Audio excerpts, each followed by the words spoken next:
Thank you for taking the time to watch this short video by Learning and Teaching Services about the assessment extension process and procedures. The Assessment Policy and Procedures Higher Education coursework outlines the procedure for reasonable adjustments to assessment and extensions of time for assessment. This document is available to staff under Policies and Procedures on StaffNet and is also available publicly on the CQ Uni website.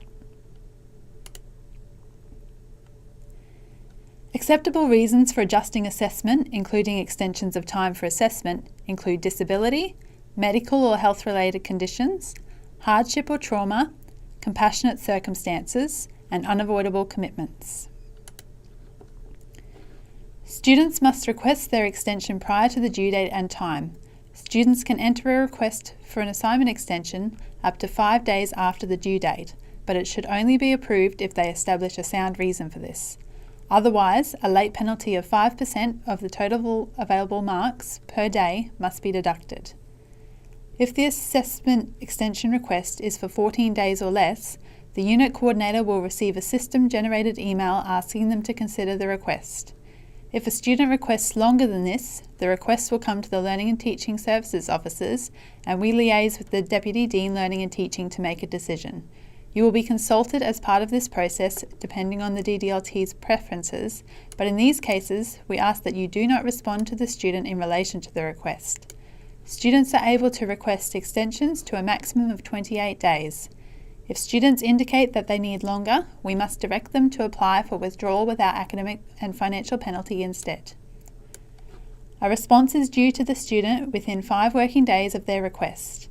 The system will send a reminder email if the request has not been actioned after 3 days. After 5 days, an urgent email will be sent with a copy sent to the Learning and Teaching Services officers to follow up on the delay. We copy this to the Deputy Dean Learning and Teaching in case they may be aware of issues such as staff leave that would prevent the request being finalised by the unit coordinator. If a student wants to appeal the decision made by a unit coordinator or Learning and Teaching Services officer, they have one opportunity to request this and should do so by writing to their Deputy Dean Learning and Teaching within 5 working days of receiving the outcome. If you receive an assessment extension request, here's a small checklist for you to use when considering how to proceed. 1. Has the request come through the assessment extension system? If the student has emailed you their request, please direct them to apply through the link in Moodle. Please do not advise them that you support their request until they have taken the step of applying formally, as they may misinterpret this as their request being approved with no further action required from them. 2. Does it include sufficient details and supporting documentation to allow you to make a decision? The student must demonstrate exceptional circumstances beyond the student's control and must support this with appropriate independent documentation. There used to be a stipulation in the policy that extensions of 3 days or less did not require documentation, but this is no longer the case. All extension requests require supporting documentation. We will cover supporting documentation in more detail shortly. 3. Has the request been submitted on or before the assessment due date, or has a sound reason for the lateness of the request been demonstrated? And 4. Anything else that you consider relevant. You have 4 options for responding to an assignment extension request. 1. Approve it in full as per the student's request. 2. Approve it partially. This could apply in instances where you believe the student has asked for more days than are warranted under the circumstances, such as a student requesting 10 days extension when they have a medical certificate that only covers them for 3 days. Or deny the request due to insufficient supporting documentation. In these cases, please ensure that you explain why it is denied in your comments back to the student. If they have provided no or insufficient supporting documentation, you can advise them what is missing and request that they come back and reopen the request and upload the revised supporting documentation when they have it, and that you will reconsider it then. In these cases, we prefer that you deny the request rather than leaving it open, so that open requests are not forgotten and left open in the system. Recent changes to the assessment policy and procedure are now more relaxed. They allow students to submit either a medical certificate for medical reasons that doesn't require as much detail as previously, or alternatively, if they have an accessibility plan, they may submit that as supporting documentation. There are many different types of documentation that are considered acceptable to support extension requests. The range of acceptable documentation has been broadened recently to make it simpler for students to support their application. Obvious options are a letter from their employer if it is due to work reasons, a funeral or death notice for a death in the family, police reports or carers certificates. In situations where it is more difficult to obtain documentation, we may now also accept a letter or written statement from an appropriate SEEK University staff member or a statutory declaration completed by the student. If you are unsure if the documentation supplied is compliant with the policy, please contact your Learning and Teaching Services Officer for advice. We do encounter several attempts to submit fraudulent supporting documents each term. If you have any concerns over the validity of a supporting documentation, please contact your Learning and Teaching Services Officer. Any case of fraudulent or unverifiable documents will be dealt with under the Academic Misconduct Procedures. Now I'm going to show you how to action your pending extension requests. There are two ways to do this. The first is to click on the link provided to you in the email notification. This slide is an example of the email you will receive when a student has raised an extension in your unit, with the link circled. Please note that if the request is for a period longer than 14 days, you will still receive an email, but it will have a red header to indicate that it is for your information only. Please do not try to action these requests. The other way is to access all pending requests in Moodle by following these steps.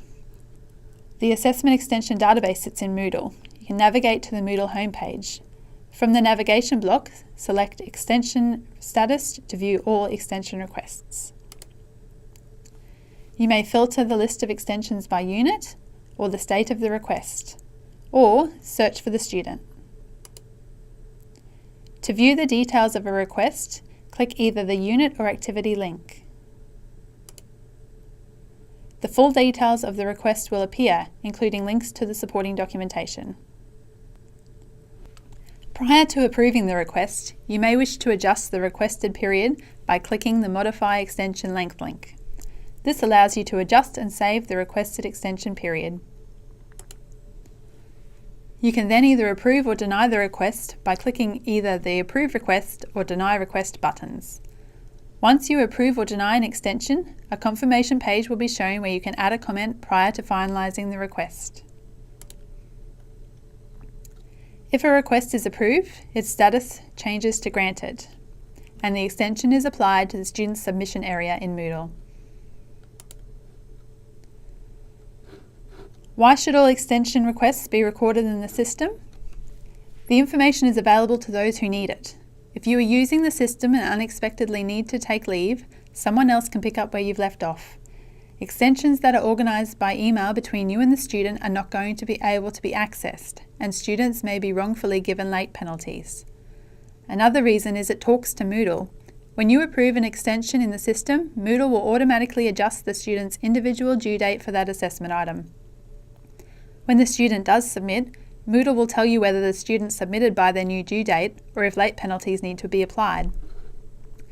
Also, consistency across units is important. If the student is asking for a 3 weeks extension in one unit, it is likely they will ask for extensions in other units due to the same circumstances. By having these longer extensions assessed by the DDLT, all requests can be considered consistently. It can make us look unprofessional if one staff member says yes to an identical request that another staff member says no to.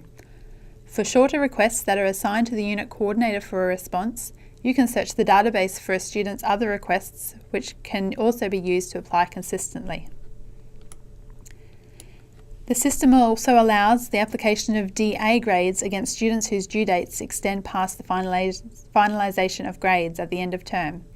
When the school admin officers are checking grades and they can find a DA, they are able to access a corresponding extension request in the system that tells us when we can expect the grade for that unit to be finalised.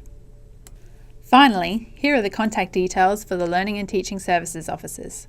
If you have any questions about anything relating to assessment extensions, please do not hesitate to contact us for advice.